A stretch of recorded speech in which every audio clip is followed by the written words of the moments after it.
Pensa num tipo de acordo divino, um contrato com cláusulas super claras. De um lado, a promessa de uma vida com prosperidade total, e do outro, consequências assim devastadoras. Hoje, a gente vai mergulhar na estrutura de um texto antigo que mostra exatamente isso. Duas veredas, dois caminhos, que dependem totalmente da fidelidade a uma aliança. Bom, para a gente entender essa lógica de causa e efeito, vamos seguir a jornada que o próprio texto propõe.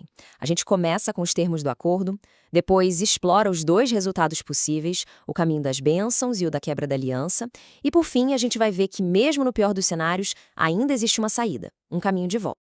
O ponto de partida aqui é fundamental. Não estamos falando de simples sugestões ou de bons conselhos. O que temos em mãos é um contrato formal, um pacto divino mesmo, com termos e condições muito bem estabelecidos. E é aqui que a coisa fica séria, porque não é só uma lista de regras, é um acordo condicional, sabe, com cláusulas bem diretas do tipo, se fizer isso, então acontece aquilo. As ações geram consequências diretas. E tá tudo ali, delineado desde o comecinho, sem deixar nenhuma dúvida no ar. E toda essa estrutura, por mais complexa que pareça, se sustenta em dois pilares bem simples. O primeiro, lealdade total, ou seja, nada de ídolos. O segundo, respeito pelo tempo sagrado. Basicamente, tudo se resume a uma coisa: fidelidade. Certo. E então, e se os termos forem cumpridos, o que acontece? Vamos agora explorar a primeira vereda, o caminho da fidelidade, e dar uma olhada no que o texto promete como recompensa. Olha, as bênçãos descritas aqui pintam um cenário quase utópico de segurança e fartura. Não é só ter o que comer, não. É ter chuva na hora certa, colheitas que superam qualquer expectativa e uma paz tão grande, tão profunda, que até as ameaças da natureza simplesmente somem. É a imagem de um mundo em perfeita harmonia. Agora se liga nesse número. A escala do poderio militar que é prometido aqui é surreal. A proporção é de 100 contra 10.000. Isso não é só ganhar uma batalha, é um domínio esmagador, que mostra um favor divino que vai muito além da nossa lógica. E aqui a gente chega no auge, na bênção suprema. No fim das contas, não se trata só de riqueza ou de segurança. O ponto mais alto da promessa é uma relação direta, pessoal, uma presença constante do divino. É a aliança na sua forma mais plena. Mas toda essa visão de paz e prosperidade depende de uma coisa só: a escolha. E é exatamente aqui que a história dá uma virada de 180 graus. O que acontece quando os termos do acordo são quebrados? Essa frase, tão simples, funciona como um interruptor. É ela que vira a chave e ativa todas as cláusulas de penalidade do contrato. E é ela que nos joga na segunda vereda, uma vereda bem mais sombria. Então entramos agora nesse segundo caminho.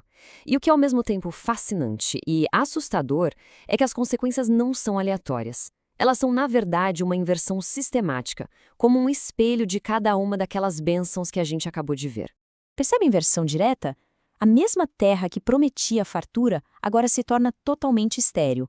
O texto usa umas imagens muito fortes para descrever isso. Os céus se tornam como ferro e a terra como bronze. A fonte da vida vira uma fonte de pura frustração. E as punições não acontecem todas de uma vez. O texto descreve uma escalada que é deliberada e aterrorizante. A cada novo nível de desobediência, as consequências ficam 7 vezes piores. Começa com terror e doença. Se não funcionar, passa para a derrota militar. Depois, a própria natureza se volta contra eles, com feras de fome. E o último estágio, a perda total de tudo, o exílio. E aí o texto chega no seu ponto mais baixo, num clímax de horror. Essa imagem é chocante. Ela descreve o colapso completo da sociedade, onde a fome é tão grande, o desespero é tanto, que até os laços mais básicos da humanidade são destruídos. É o fundo do poço. Ou seja, o ponto final dessa vereda é a desconstrução completa da nação. É a destruição do lar, dos lugares sagrados, da própria estrutura social. O povo, agora sem terra e espalhado por aí, perde a sua identidade. Mas bem quando parece que tudo está perdido, que não tem mais volta, o texto revela uma última cláusula, uma reviravolta que ninguém esperava. Mesmo depois do pior cenário que se possa imaginar, a história não termina no desespero. Existe um caminho de volta. Esse caminho de volta é bem claro. Tem 3 passos. E não é fácil. Primeiro, confessar, ou seja, reconhecer o erro. Segundo, a humildade, um quebrantamento de verdade. E por último, aceitar as consequências, Entender o castigo como algo justo. E essa frase é incrível. Ela mostra a resiliência dessa aliança. Mesmo diante da maior falha humana, a promessa divina não é cancelada. O acordo, pelo menos da parte de Deus, continua de pé, só esperando o arrependimento. Para fechar essa promessa, o texto ancora a esperança na própria história.